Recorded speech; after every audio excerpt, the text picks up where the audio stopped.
Hi നമസ്കാരം. ഇന്ന് നമ്മളൊരു കോൺക്രീറ്റ് പണി ചെയ്യാൻ വേണ്ടി നമ്മൾ കോളം സെറ്റ് ചെയ്തുകൊണ്ടിരിക്കുകയാണ്. സെറ്റ് ചെയ്തു. അപ്പോൾ നല്ല കുഴിയൊക്കെ വെട്ടി അതിൽ കൃത്യമായിട്ട് കമ്പികളൊക്കെ വെച്ച് കെട്ടി സൂപ്പറാക്കി നിർത്തിയേക്കാണ്. നിർത്തിയേക്കുക സൂപ്പറായിട്ട് ഇതുമാതിരി കമ്പിയൊക്കെ കെട്ടണം. ഒരു 8 ഇഞ്ച് ഗ്യാപ്പിലൊക്കെ നല്ല രീതിക്ക് കെട്ടുക. അതുമാതിരി നമ്മൾ ചോട്ടിൽ കമ്പി വെക്കുന്ന സമയത്ത് പ്രത്യേകം ശ്രദ്ധിക്കേണ്ടത് എന്താണെന്ന് പറഞ്ഞാൽ, മണ്ണിൽ ഒരു കാരണവശാലും കമ്പി മുട്ടരുത്. അങ്ങനെ മുട്ടിക്കഴിഞ്ഞ് പറഞ്ഞാൽ ബിൽഡിങ്ങിനൊക്കെ ഡാമേജും കാര്യങ്ങളൊക്കെ വരാൻ സാധ്യത കൂടുതലാണ്. അതിൻ്റെ ഉള്ളിൽ കൂടെ തുരുമ്പും കിരുമ്പൊക്കെ കയറും. അപ്പോൾ നല്ല രീതിക്ക് വർക്ക് ചെയ്യുക. ഞങ്ങൾ നല്ല രീതിക്ക് ചെയ്യുന്ന വ്യക്തികളാണ്. ഒരുപാട് വർക്കും കാര്യങ്ങളൊക്കെ ഞങ്ങൾക്കുണ്ട്. ഒരുപാട് ആളുകൾ വിളിക്കുന്നുമുണ്ട്. നമ്മളൊരു കുറേ എഞ്ചിനീയർമാർ നമുക്കുണ്ട്. നല്ല നല്ല എഞ്ചിനീയർമാരാണ്.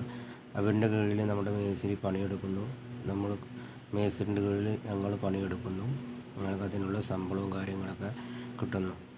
ഇന്നിപ്പോൾ ഏത് സാധാരണപ്പെട്ട ആളുകൾക്കും പഠിച്ചോ പഠിച്ചില്ലേ, പണി അറിയോ പണി അറിയില്ലേ, പോയി കഴിഞ്ഞാൽ ഒരു 8 മണിക്കൂർ വർക്ക് ചെയ്ത് കഴിഞ്ഞാൽ എങ്ങനെ പോയാലും 800 റുപ്യ, 900 റുപ്യ, 1000 റുപ്യ, 1300 റുപ്യ ആയിട്ട് കിട്ടും. ഓരോ വർക്കിനനുസരിച്ചിട്ടുള്ള കുറച്ച് അങ്ങോട്ടും ഇങ്ങോട്ടൊക്കെ ചെറിയ ഒരു വ്യത്യാസങ്ങളൊക്കെ ഉണ്ടാകും.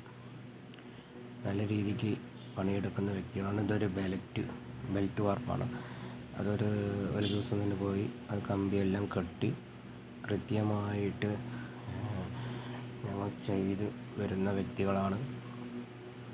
അതേമാതിരി അന്ന് തന്നെ കമ്പി കെട്ടി അന്ന് തന്നെ വാർക്കണ ആ ഭാഗം എടുത്തിട്ടുണ്ടായിരുന്നു. അത് ഡേറ്റ് ആയതുകൊണ്ട് അത് ഞാൻ ഇടുന്നില്ല.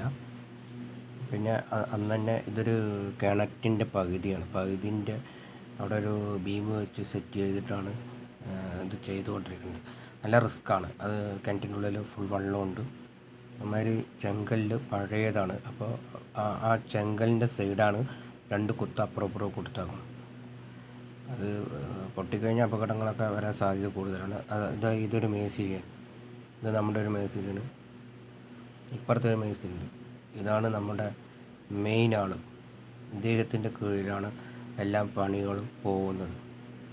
ഒരു പേപ്പറിൽ വരച്ചിട്ട് പ്ലാൻ കൊടുത്തു കഴിഞ്ഞു പറഞ്ഞാൽ അദ്ദേഹത്തിൻ്റെ കഴിവിനനുസരിച്ച് അദ്ദേഹം ചെയ്ത് അടിപൊളിയാക്കും. സൂപ്പർ സെൻറ്ററിങ് പണി എന്ത് കിട്ടിയാലും ആൾ പേടിക്കില്ല. എത്ര റിസ്ക്കുള്ള വർക്കാണെങ്കിലും ആൾ ചെയ്യും.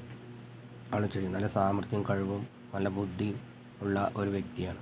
അതുമാതിരി സെൻറ്ററിങ് പണി അറിയുന്നവർക്ക് പല ആളുകൾക്കും സ്റ്റെപ്പ് അടിക്കാൻ പറഞ്ഞാൽ ഒരു പേടിയുണ്ടാവും. അദ്ദേഹത്തിന് എങ്ങനെ സ്റ്റെപ്പ് അടിക്കാനും, മടക്ക സ്റ്റെപ്പാകാം അല്ലെങ്കിൽ ബട്ടർഫ്ലൈ ആവാം,